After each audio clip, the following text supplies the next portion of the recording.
আজকে আমি তোমাদেরকে শেখাবো সহজ পদ্ধতিতে সঠিকভাবে কিভাবে কম সময়ের মধ্যে সরল সমাধান করবে। যাই হোক, এখানে পদ্ধতির নাম হচ্ছে বদমাস পদ্ধতি।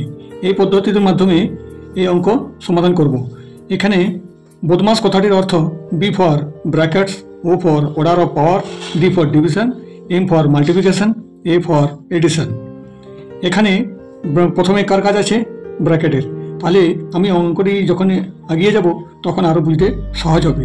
যাই হোক, আমি এখানে শুরু করছি। 36 ভাজিত 6 ইন্টু 3 প্লাস 2 পাওয়ার মাইনাস, এবার কার কাজটা আছে এখানে? প্রথমে ব্র্যাকেটস। তাহলে ব্র্যাকেটের কাজটি করব। 5 আর 3 যোগ করলে কত হয়? 8। নেক্সট এবারে আমার কিসের কাজ আছে? পাওয়ার অফ অর্ডার, মানে অর্ডার অফ পাওয়ার। এখানে হচ্ছে পাওয়ারটা, এই পাওয়ারের কাজ করব। যদি এই পাওয়ারটা যদি না থাকিত তাহলে এখানে এই O for order of power সেখানে হতো শুধু অফ। যাই হোক, আগে চলি। 36 ভাজিত 6 গুণিত 3 প্লাস 2 এর পাওয়ার 2 দিয়ে গুণ করলে কত হয়? 4 মাইনাস 8। এবারে নেক্সটে কার কাজ আছে? ডিভিশন। ডিভিশন মানে এই ভাগটি করব। তাহলে 36 আর 6 ভাগ করলে আমার কত হয়? ভাগফল হয় 6 গুণিত 3 প্লাস 4 মাইনাস 8।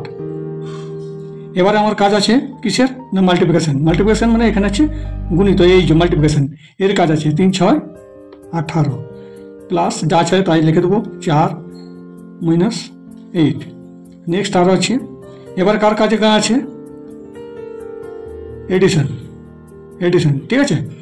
এডিশনের কাজ হচ্ছে এখানে এডিশন মানে যোগের কাজ হচ্ছে 18 4 কত হয়? 22 মাইনাস 8। এবার দেখো এখানে আছে, এবার কার কাজ আছে? বিয়োগ। বিয়োগটাকে আমরা কি বলি?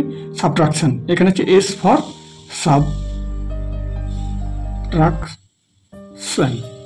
এখানে সাবট্রাকশনের কাজ করলে তাহলে এখানে আমার কি হবে? 22 আর 8 বিয়োগ করলে আমার থাকে 14। এই 14টি তোমাদের হয়ে যাবে অ্যান্সার। যাই হোক, ওই ভিডিওটি যদি ভালো লাগে তাহলে লাইক, কমেন্ট, শেয়ার অবশ্যই করবে।